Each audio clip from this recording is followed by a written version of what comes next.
தமிழகத்தில் இன்னும் எத்தனை காலம்தான் பிறரை சார்ந்தே அரசியல் செய்ய போகிறோம் என தமிழ்நாடு காங்கிரஸ் கமிட்டி தலைவர் செல்வபெருந்தகை கேள்வி எழுப்பியுள்ளது அரசியல் வட்டாரத்தில் சலசலப்பை ஏற்படுத்தியுள்ளது.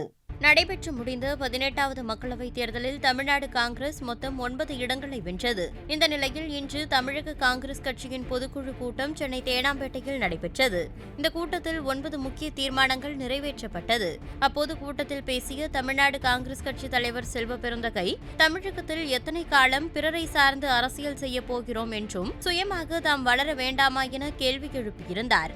மேலும் பிற கட்சிகளை சாராத நிலை வேண்டுமென்றால் தொண்டர்கள்தான் பதிலளிக்க வேண்டுமென்ற அவர், அனைத்து மக்களையும் அரவணைக்கும் ஒரே கட்சி காங்கிரஸ் தான் என்றும் எந்த திசையில் செல்ல போகிறோம் என்பதை தொண்டர்கள்தான் தீர்மானிக்க வேண்டுமென பேசியுள்ளார். திமுகவுடன் கூட்டணியில் இருந்து கொண்டு காங்கிரஸ் மாநில தலைவர் செல்வபெருந்தகை தற்போது இவ்வாறு பேசியிருப்பது அரசியல் வட்டாரத்தில் பெரும் சலசலப்பை ஏற்படுத்தியுள்ளது.